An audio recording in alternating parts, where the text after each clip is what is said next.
Marroquin was the first Mexican-American to own and operate a music label in the U.S. The year was 1946, 13 years before producer Berry Gordy made his first recording and established Motown Records.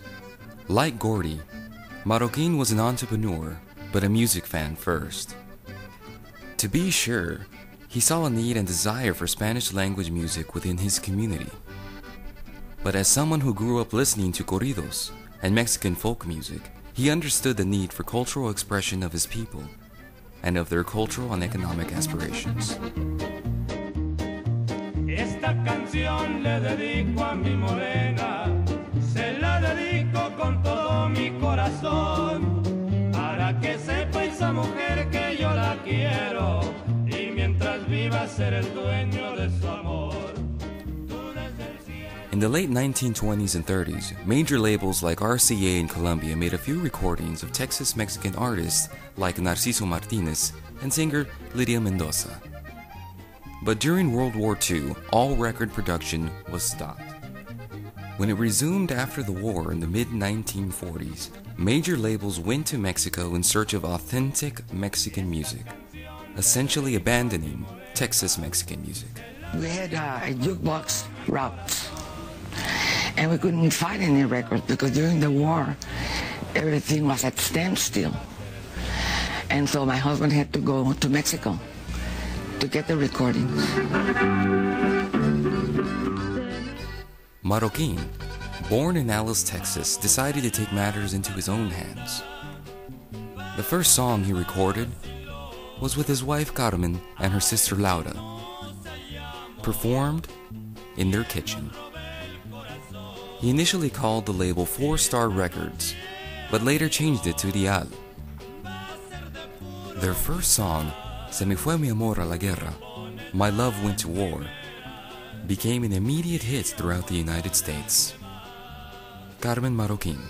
We recorded a song by the name Se me fue mi amor, se me fue a la guerra. Se me fue a la guerra. Y no sé cuándo volverá. Pero quisiera poder volar a donde está mi amor. It was a hit right away.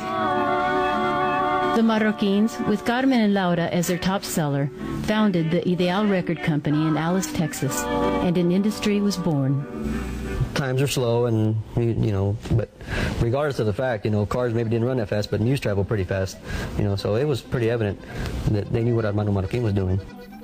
In San Benito was Mr. Paco Betancourt, who was the main South Texas distributor for RCA and Columbia Records. Together they created a partnership, and Ideal Records was born. Marroquin now made his recordings in a studio on Reynolds Street in Alice, Texas. Ideal Records would help establish a vital Tejano music industry, recording all the important Texas-Mexican musicians, including Narciso Martinez, Lydia Mendoza, Chelo Silva, Carmen y Laura, El Conjunto Bernard, and perhaps his most popular artist, Beto Villa.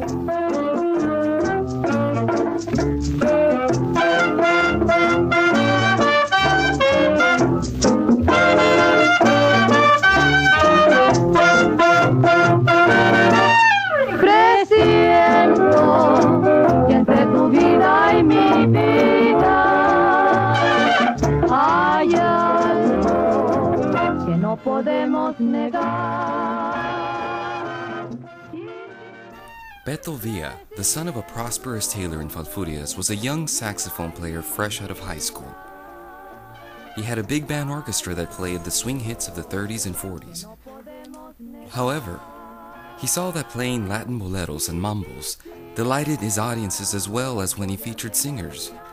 Spanish-language rancheras and romantic songs would become his most popular music. He began recording with Marroquin, and launched a prolific era for the label and Texas Mexican music. Villa's modern orquesta was the sound of an upwardly mobile Mexican-American middle class. It was the sound of prosperity, of a bicultural existence that held promise, until rock and roll came along. And while Beto Villa's orquesta became Ideal's #1 seller, Marroquin never abandoned the sound of the accordion and the bajo sexto, the sound of the working class people. Villa made Narciso Martinez his house accordionist, and he produced conjunto recordings alongside female duos like Carmen y Laura, romantic sensations like Lydia Mendoza and Chelo Silva. He also recorded El Conjunto Bernal, a young group led by brothers Paulino and Eloy from Kingsville, Texas. They had a sophisticated sound featuring 2 accordions, rich 3-part vocal harmonies that appealed to Beto Villa fans, as well as the folksy conjunto.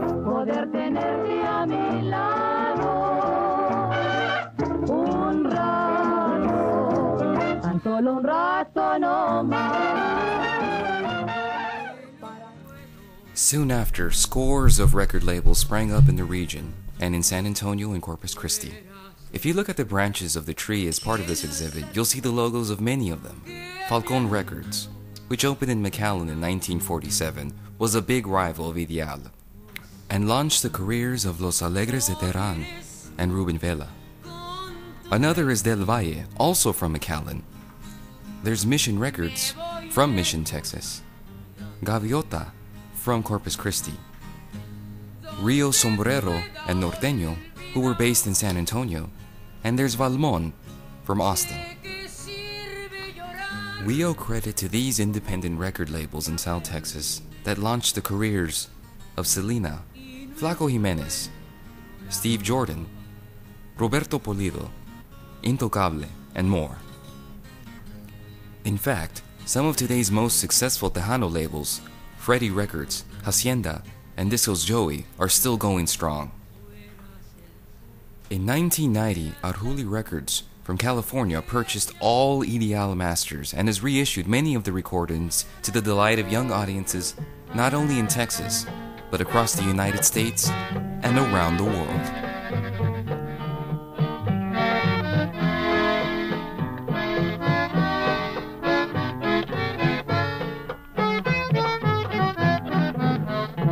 Sin dejar un adiós, de mi lado te fuiste,